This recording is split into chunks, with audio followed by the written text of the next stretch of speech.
Good morning, everyone, and welcome back to Banda Global Forum. I'm Dr. Banda Khalifa, your host, and this is the podcast where we share practical perspectives and unfiltered conversation from leaders shaping the future of global health. Today, I'm speaking with Dr. Ngozi Erundu, who's a technical director at the Global Institute for Disease Elimination, GLIDE. She's an infectious disease epidemiologist and a trusted advisor who has worked with several major institutions, including World Health Organization, Africa CDC, Chatham House, and the UK. We'll be discussing how she built a career at the intersection of science, policy, and leadership, what it takes to survive and grow in global health, how to navigate transitions across sectors, and the skill sets professionals need to stay relevant in today's workspace. Dr. Rundu, thank you so much for joining us. Thank you, Dr. Banda. I'm very happy to be here.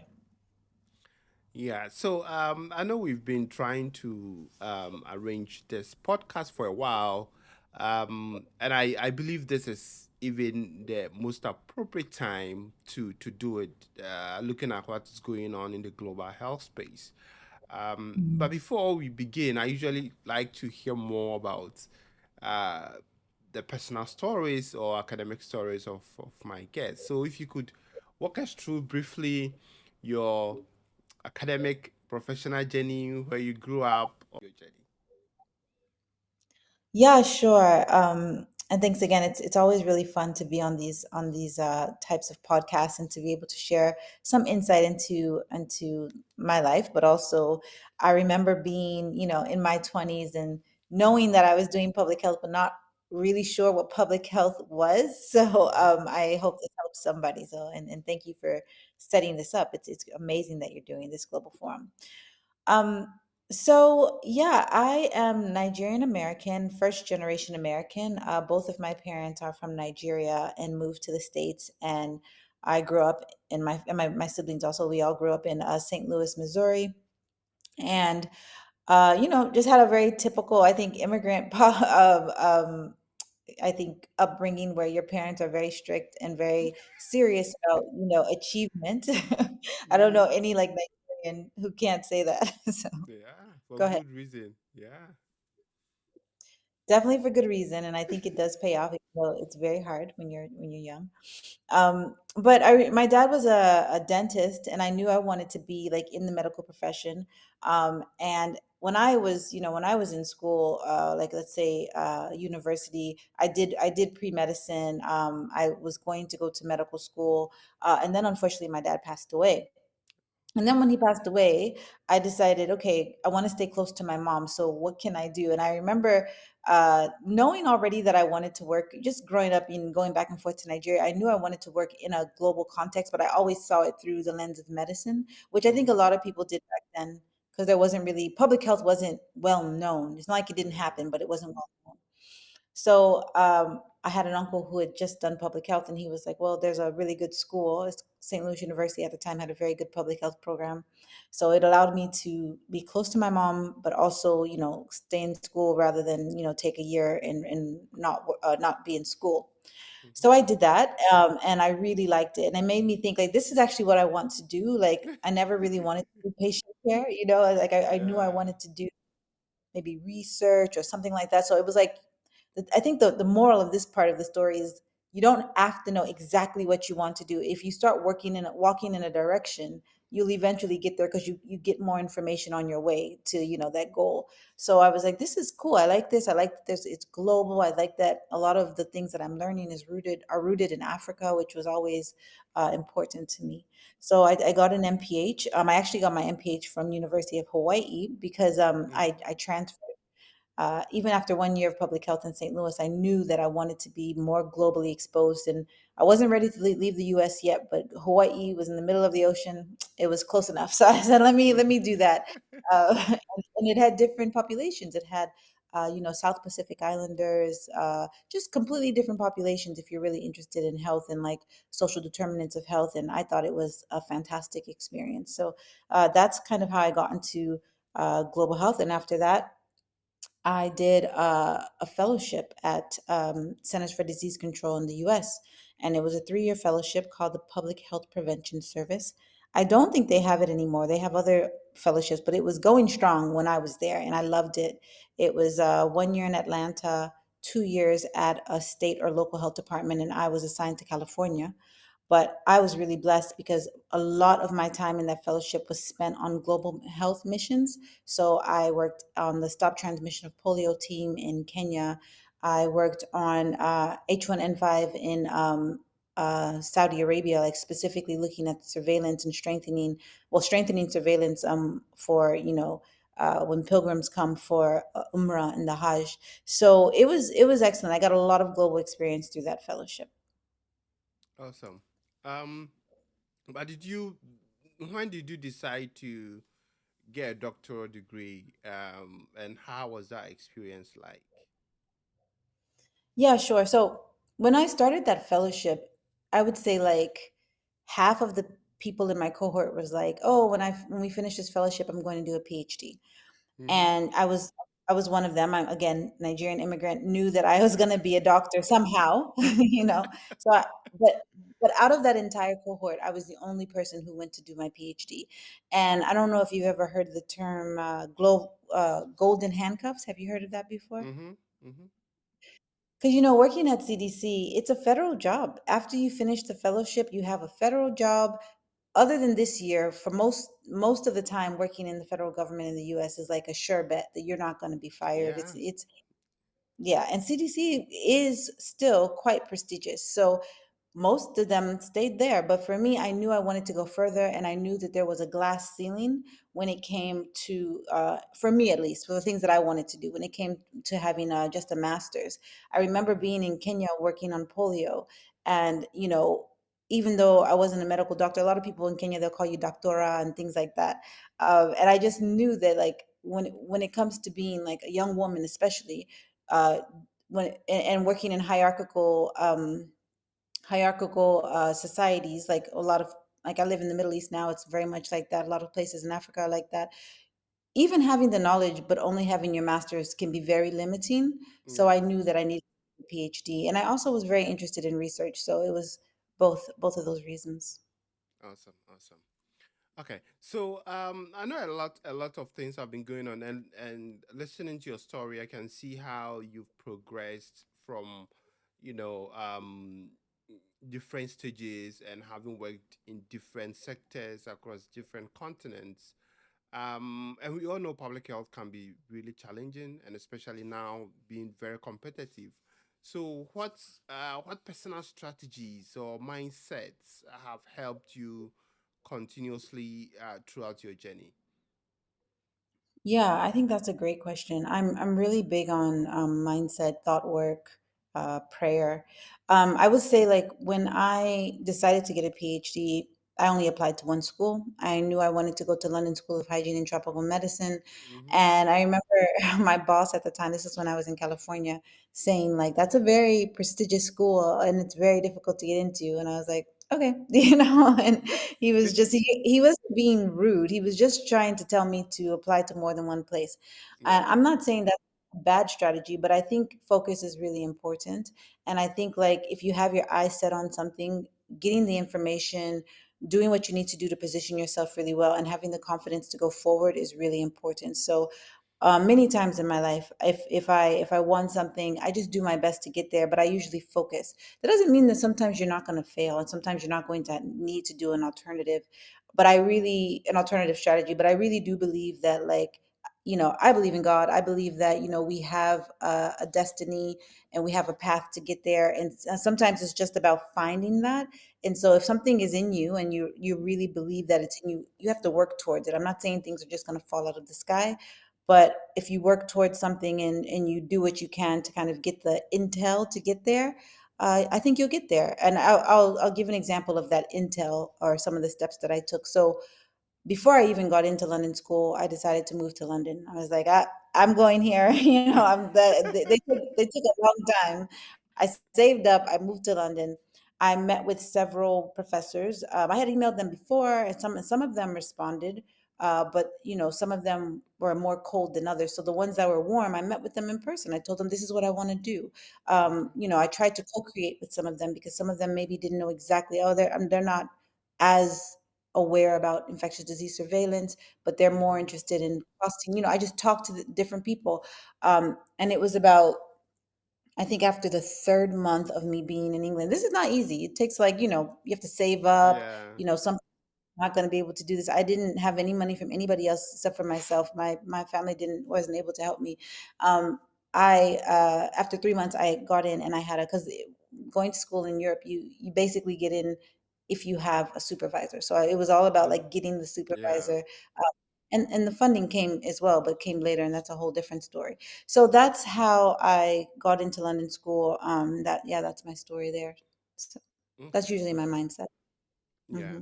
So, and I also know like you've built some kind, some form of um online visibility, or I would say like professional visibility and credibility within global health or public health, particularly as a woman of color. Um, Hmm. what would you say have been your strategies to kind of build that level of I would say influence within the global health space? Yeah, well, I think when I first started my career, that wasn't that important. And so it wasn't like I started off doing that. And I Mm-hmm. remember, using Twitter, and I had Twitter most of my career. I think when I was at CDC, we definitely had Twitter, but it was more like observing, like not necessarily engaging. And I remember being very like careful about social media because I was like, okay, this is gonna, well, your words basically stick with you for the rest of your life. Like they're Yeah. always going to be retrievable, right? Which is a blessing and a curse. But I did this fellowship called New Voices Fellowship. It's under Aspen Institute. And I remember being there, and they give you a mentor. I had this excellent mentor, called Paula Frey, who is a journalist, in South Africa. And I told her, like, I don't want to post anything on social media because there'll be consequences to that. And she was like, if you're afraid, what did she say? If you're afraid of having consequence, then you'll be inconsequential. And I just remember just feeling like that just like hit my chest. Like, Yeah. can you imagine like living a life and being inconsequential? Like, Mm-hmm. we have to be consequential one way or the other. So that's when I started posting. And it started with me, posting about my research, like just talking about what's Yeah. important to me. I did a lot of field work in Chad, and it was a brilliant experience. And I'm always trying to at least elevate voices that are closest to the ground. I worked a lot with frontline health workers, and I just really tried to like. And I used to, before social media, I used to write long emails to like my like hundreds of people that are my friends and family. So it just was transferring that to social media, basically. So, but not long emails. Yeah. So I did that, and I started posting, and then several things in my life happened, and I thought this needs to actually be visible as well. So, for Yeah. example, I did my PhD at London School, but I also taught at London School. I was an assistant professor there, and I got to see these just different, like, you know, like we all know now, but not then. There was just so many arenas in global health not that have not been kind of revisited since they've been Yeah. developed, and that includes like the foundation of global health, which is based on colonial imperial conquest and in really protecting the colonizers and not necessarily the Yeah. indigenous people, right? So there were, even the way global health is taught, and who are the people who innovate and who are leading clinical trials, who are discovering diseases. All of that is really skewed to just highlight Europeans or North Americans or wealthy people from wealthy countries, and it ignores completely indigenous populations. And we see this over and over and over again. And so I was seeing this very blatantly, at the school I was at when I was teaching, but also how we were working with partners in the quote unquote global south.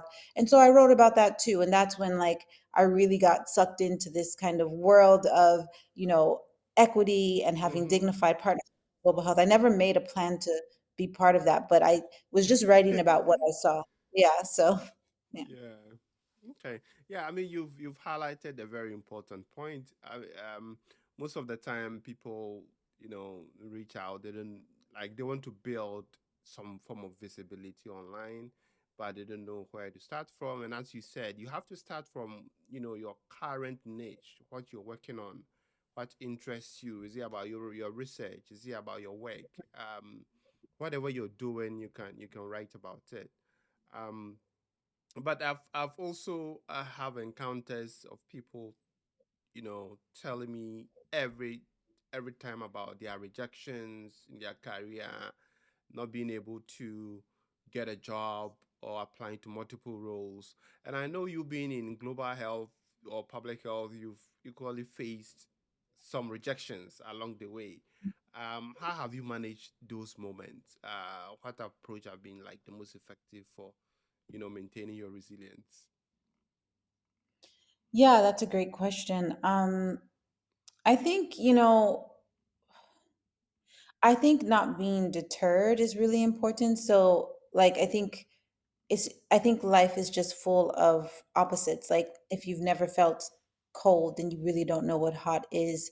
And I feel Mm-hmm. like if you've never felt rejection, then you don't really know what success is. And so I think having a mindset that says, like, I might have gotten rejected or denied something because that's how life goes, not because I am somebody who is less than or weak or, anything. Like, I think not personalizing rejection is really important, but using it to either kind of re-strategize. Maybe, a closed door is actually a blessing. I remember, here's a good example.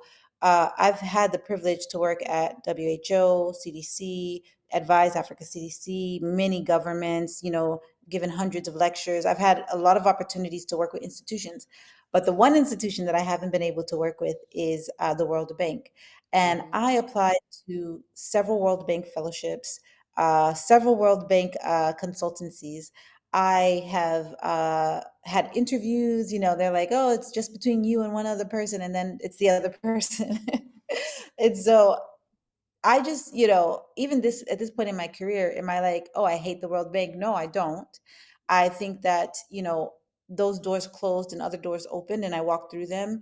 If I see another opportunity to work with the World Bank, it's not off my list, but the Yeah. person I am now is not the same person that applied for those jobs. It's a person that I'm thinking about, how do I reform that institution, not necessarily how do I just work for it. So maybe it's about timing. I think it's important to just do not personalize it. Look at other doors, and think about timing. That's what I would say about rejection. Awesome, awesome. And I think one other element that a lot of people are now um, contemplating is how to successfully transition from maybe one sector to the other, or one interest area to the other, or one career, like a whole transition. And, one funny thing that we discussed during one of our meetings at Hopkins was that, your certificate doesn't say you're an infectious disease epidemiologist. It just says you have a PhD in epidemiology. So if there's stress or there's war in the infectious diseases, maybe you can pivot to pharmacotherapy or something else because you've learned all the skills. So that brings me to, this element of, multiple career transitions, and you've done that successfully from academia to frontline response to advisory roles. What drove each of these decision shifts, and how did you know the time was right? Yeah, I love that question because I think we often kind of pigeonhole ourselves when we don't need to. So I think that's really good.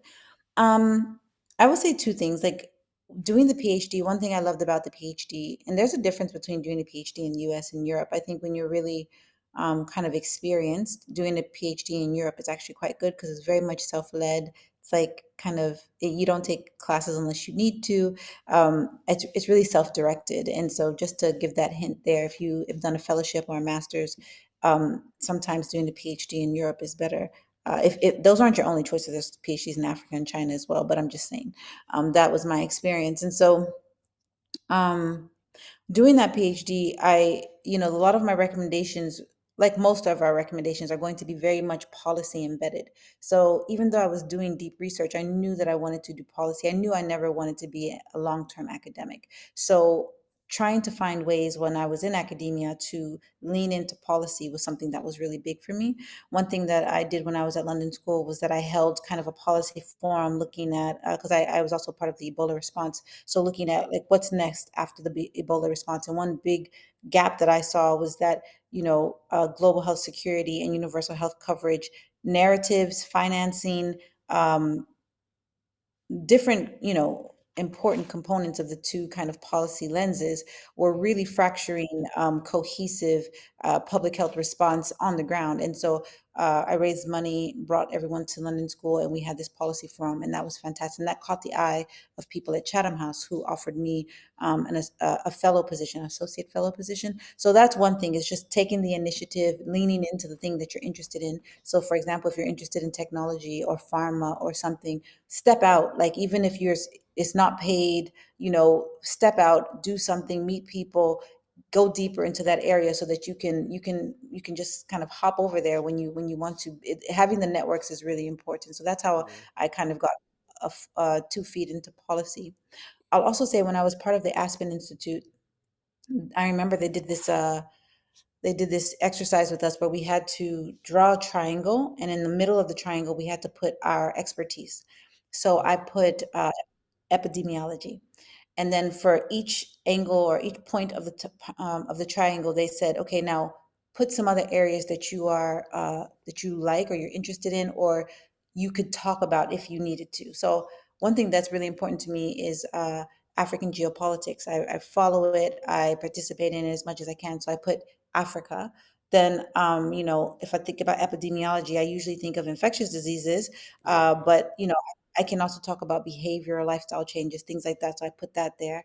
And then I can't remember I think, oh yeah, the last point was policy. And they're basically trying to say that where you don't only have to speak about your narrow lens, your narrow area.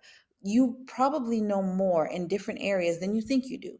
And like the normal person, a person who's, focused is finance, he's not going to actually know as much as you know on maybe the inner workings of the government of Ghana. You Yeah. might not think you speak about it because you don't work at the government of Ghana, but you've worked with them. So you can actually frame things in a way that is true to your expertise, but also shows your kind of wider aperture of knowledge. And that really helped me during the COVID-19 response, because I had, being part of Chatham House and being somebody who worked on disease surveillance and health security in general. I had a lot of requests for TV appearances. I was doing like 2 or 3 interviews a night for Okay. almost a year. I had so much like media, and they would ask me about, yes, the actual pathogen, which I knew about, but then they would start talking about, like, people's response to it, or are Yeah. people scared of vaccines, or why do the governments do this, and I would have to speak. Now obviously the things I couldn't talk about, I'd say that's beyond my scope, but I could speak intelligently on a lot more than just a pathogen, so that was really helpful. Yeah. Yeah. I think you've really highlighted a couple of important points, and I think that also comes down to having the mindset to learn even skills outside of your own domain or outside of your niche. Um, and these days, I tell students who are now coming or getting introduced to public health that there are certain skills that you may not be taught in class, or certain skills that, for example, if you are doing epidemiology, you may not learn, but those skills are also equally important in public health. So you have to find a way to learn those skills. So I think this would also be a way to introduce us into our next theme, which is what essential skills or essential skill sets that public health professionals, especially now looking at the environment we are in, that they must have. So maybe you can talk about some technical skills and other soft skills or professional skills that you believe are non-negotiable for today's public health professionals. And I know you've been in academia for a while. You've taught students. You've also been in the front lines in policy. So, what skills have you gathered, or what skills have you noticed that it's non negotiable? Yeah, that's a great question. So, I mean, the technical skills, like whatever is your arena, like what if, I'm an epidemiologist, there are things I need to know about prevalence and incidence and, understanding burden of disease. I think being really sharp on your specific topic is really, if you're a biostatistician, really understanding different statistics and being on top of that, I think is really important. I think something that I learned really early on is just relevance. So, yes, I'm trained in like foundational skills of epidemiology, but there's always new things happening. So, like, I have a Google alert. So, I always know about the new literature that's coming out. I understand like the progress that's being made with certain diseases that I find interesting, like malaria and HIV. I think being on top of that is really important. So, making sure you stay relevant in your specific area, I think, is really important. So that's as far as skills. Technical skills, but actually, I'll add. I think writing is very important, Mm-hmm. and I think Yeah. it's. I think ChatGPT is fantastic, but I think you can. It's a very big difference to you writing and then giving it to ChatGPT or some AI to refine versus Yeah. you asking it to do it from the start. It's very clear when you're asking it to do it for you. I've seen it. I have people who apply to many jobs that I put forward, and I ask for a writing sample. I can tell immediately if it's like them just it's just generic. It's Yeah. not Yeah. thoughtful. It's eloquent. So I think we need to be really careful how we use AI, and we shouldn't forsake our own writing skills. The ability to kind of summarize things and be concise and pull out that information, and help the reader along the journey. These are essential skills for a scientist because science can be very technical, very jargony, and very Yeah. boring. So we really have to find a way to write better. So I highly recommend people, the best way to get better at writing is to write. It's like going to the gym. The way to get muscles is to work out. That's it. Yeah. That's how you get. um I think public speaking is really important. I did Toastmasters for 5 years. Do you know what Toastmasters is, Dr. No. Panda? Oh my gosh, Toastmasters, you guys, like, it's, first of all, it's global. There's a Toastmasters everywhere in Nigeria, Sri Lanka. It started in the US, like a lot of things do. But it's basically this kind of volunteer club that you go to practice public speaking. And Okay. some clubs meet like every week, some clubs meet every other week. But like they have different handbooks. Like you go through these books and you go to more advanced levels until you finally get to the end. And you can stay in the club as long as you want to. So as soon as I finished my PhD, I did Toastmasters for 5 years. I was the vice president of my club, and Awesome. it's essential. And I remember like going to conferences and just being so bored. Like, people, like, if you want to get funding, you want to get recognition, you have to tell a story that's Yeah. interesting. Some of the things that we're working on for the average person is not interesting. And when I first finished my PhD, I was working a lot on operational research. And like, even who knows what I'm talking about? Nobody knows what I'm talking about when I say operational. But I really wanted to tell a story of, like, people that work in national public health institutions, people who work on the ground, testing different approaches, improving them, and getting us to some of the successes that we see today. I wanted to make that as interesting as discovering Ebola. So I really worked on that, and that public speaking is really helpful, and I highly, highly recommend Toastmasters. You can even start your own club wherever you are. Awesome. Awesome. Yeah. So I think you've highlighted very critical point here. I mean, the first one is obviously if you say you're an epidemiologist, then you have to, show the technical skills that Yeah. proves that you're an epidemiologist. If you are a biostatistician, you have to have the specific skills that makes you a biostatistician. And then beyond that, Mm. yeah, as you've said, writing, um, public speaking, all those things are also really, really crucial. So, Can I add a couple more? yes, Sorry, yes, just to say, and because public health is so, it's a collective pursuit. We never do public health on our own. I think teamwork is essential. yeah, I I think it's. it's really dangerous to go about something wanting to be a star in public health. That's how we get a lot of bad practices, especially if you're working in a place where you're working with disadvantaged people. I think, really having a spirit of working together, of humility.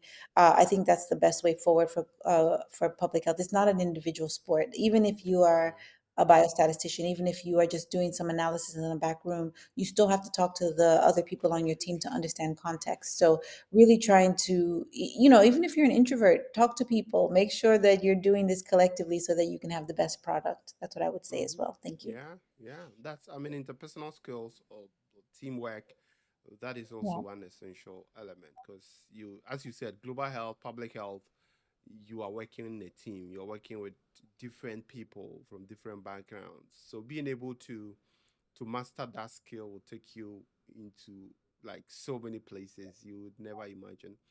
Um, so, I mean, reflecting back, I know you've had quite a fair amount of experience. What do you wish you had known or done differently earlier in your career? Hmm. I never think about things like that. What would I have done differently? This is going to be a weird response. Yeah. Okay. So let's Yeah. let's okay. No, I have So one. I just said it's going to be weird. I can tell you, unless you want to change okay. it. Yeah. No, I think I would have got paid more earlier. Like, I I think people think that working in global health, you must be poor. Like, you have to like suffer and you have Yeah. to get paid. And that's what I'm saying. It's a weird response because maybe you didn't expect this, but as that's not true. I don't know why we pay academics so low. I don't know why we pay research fellows so low. I think it's wrong. And I think that, like, in order to survive, in order to do your best, you have to have a good you have to have a life where you can provide for yourself, and for some of Yeah. us, provide for our families. So I've been to a lot of fora where people are. I actually went to a forum in Ghana where I talked about, you know, how doctors, PhDs, medical doctors, they give all their lives, like, they're working maybe 5 years, 7 years, studying, Mhm. studying, studying. They finish and they're making these low, low wages. And there was somebody in the audience who is from a high income country who was like, well, the pursuit of science is not about money. It's about, Okay. it's about can you imagine? Can you imagine? So I was just like, no, that's not okay. It's not okay. We should pay people better. Like, you got all these people in tech and biotech and all this stuff making so much money. Why can't we make money to survive? I think we would do much more. We would do much better if we had a good living wage, not Yeah. one that just helps survive, but one that helps us to thrive. And I think that trickles down not just in academia or, public health, but ministries of health. Like, we don't pay people in health, public health, enough. It's not right. And so I think I would have found a job earlier that paid me enough, because I struggled for a very, very long time. So Mm-hmm. that's what I would have done differently. Yeah. I would have consulted more, really done something differently there. Yeah. Okay. All right. So, as you're aware, public health or global health is changing, like it or not, hopefully to get better along the way. But could you provide some practical advice for young professionals who are now in their early stages of their public health or global health careers, especially those considering international work? Yeah. So public health is changing. I mean, like, we've kind of discussed some themes such as, improved collaborations and uh, stopping kind of the neo-colonial approach to public health. We've talked about that. And so I think, what I hope to see more and more of is global South-led research and projects, and more funding coming from like African and Southeast Asian countries and Latin American countries. I hope to see like this transformation when it comes to kind of the language of science. So it's not just in English, but it's attractive to, like, write in French and in Zulu. Like, I think that things are changing, and I think being equipped with different levels of or kind of what we would say non-traditional skills would be really good. So, like, not being ashamed to write in your language or publish in like an African or Asian journal. I think that stuff will become more and more interesting and attractive to people. Mm-hmm. I think that you know, public health and everything is all about relationships. So I've told you already about two fellowships that I've been part of. One was CDC, one was Yeah. Aspen New Voices Aspen. Fellowship. Mm-hmm. There's so many fellowships, and I know Dr. Banda, you have helped different students with this and tried to expose them to these different opportunities. There are small ones, there are big ones. Uh, the ones that I think are most interesting right now are the ones on global health diplomacy. And I Okay. think that every country needs more diplomats. We just saw this historic signing of the pandemic treaty. Right. It was a lot of work, but one of the biggest challenges was that countries in from low and middle income or sorry, delegates from low and middle income countries just didn't have the training that the delegates from the high income countries when it comes to diplomacy and negotiation. And so there are some fellowships like the Kofi Annan Fellowship, and there's some, and I think there's a new one out of Geneva. I can't remember the name of it though. It's a health diplomacy fellowship. So they're really popping up. These are some, I think, good things to look at. There's also, I think, policy again, whether you're an epidemiologist like me, or if you're a behavioral health scientist, or if you're a One Health scientist. I think knowing and understanding policy is essential for everyone. Yeah. It's essential. We align to policy. Our work should be shaping policy. So I think really trying to understand how policy is made, how it changes, how advocacy and policy pair together, and being involved as much as you can. I think all of that is really important. Okay. All right. So before we go, we have to talk about how um, young professionals can leverage networking and maybe social media platforms like LinkedIn or X, previously Twitter, to boost their careers. So, what sort of strategic or practical advice you have in that domain, networking, social media platforms? Yeah. So I know I'm speaking to someone here because I actually feel very overwhelmed with social media. Like I said, I felt like I was most active during the pandemic, just because I had to be. Felt like it was a bit of a duty. Whereas now, if I do too much, I feel overwhelmed because I have so much to do in the real world. So, but I know it's essential, and I know it's important. So I try to pace myself. And now I'm not so much on X anymore, but I'm more on LinkedIn. So I have a goal every week to like have like two original posts a week. Everything else I'm like reposting and sharing, but two original posts a week. I think if you are not as established as I am, I think one way to get to network effectively is to comment on people's posts. Even Vanda, I think Yeah. that's how you did it. I don't Mm-hmm. think I knew you before, but you comment, you bring visibility to my post, so that makes me, when you have a post, then I think I'm going to give visibility to his post, Yeah. and like I was saying before we started recording, we just met, but it feels like I already knew you because we've Mm-hmm. already been engaging so much on social media. So I think that's, to me, these are very good ways to engage with people without overwhelming them. Sometimes I get requests from people that I don't know that are like, can you mentor me? And the truth is, I have limited bandwidth. And also, everybody's just human. It's very hard to mentor someone you don't know. Yeah. So you really focused on building a rapport with someone. And maybe as you build a rapport, you're like, oh, I really don't want Ngozi to mentor me. We have so many differences, it doesn't really make sense. But you still built a rapport with me. And Yeah. mentorship is not the only way that you can kind of gain credibility with someone. There's so many different types of relationships that you can have. So I would really advise against just coming up to strangers and saying, can you mentor me? Focus on building a rapport. Build a rapport on online. In real life, they'll meet you. I'm sure when I meet you, Band, I'll be like, oh, hi. We'll feel like we know each other because we've been engaging for over a year Yeah. online. So that's how I would suggest people go about it. Okay. Well, thank you. Thank you so much for your time. And I can't. We can't go without asking you about your opinion on. I know you've visited Nigeria a couple of times. You've visited Ghana a couple of times.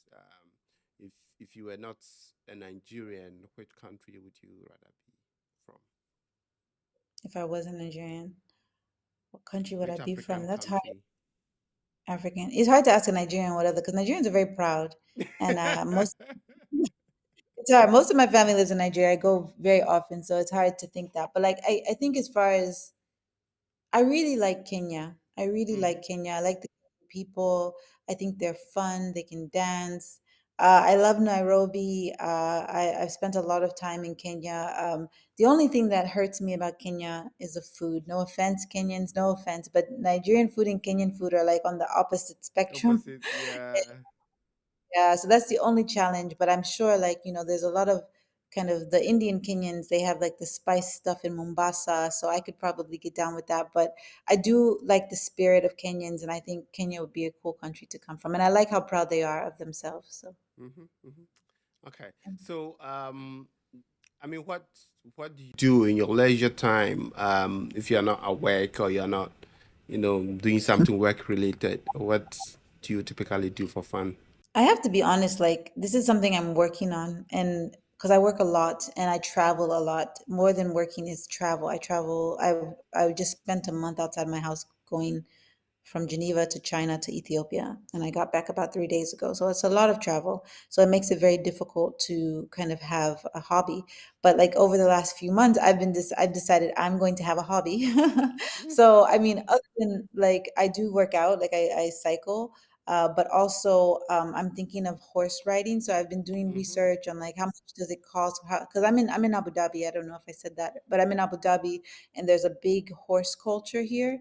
And so Okay. I'm like, okay, while I'm here, I might as well, do that. So that's what I'm looking into right now. But other than that, yeah, I watch anime. I like anime a lot, Okay. and I hang out with my husband. We travel a lot personally, me and my husband. So those are some of the things that I do. Awesome, awesome, awesome. Well, thank you so much for your time. I know this will be an incredibly useful episode for upcoming public health professionals who are still thinking, um, what should be their next steps in their own careers. So, thank you so much for your time. Any last words for our listeners or viewers? Just, you guys, you have it, you got it. Like since the pandemic, public health is something that everybody knows about now.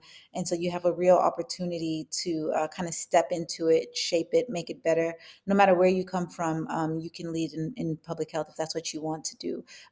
And thank you so much, Dr. Banda. This has been fantastic. I appreciate the invitation to come on your forum.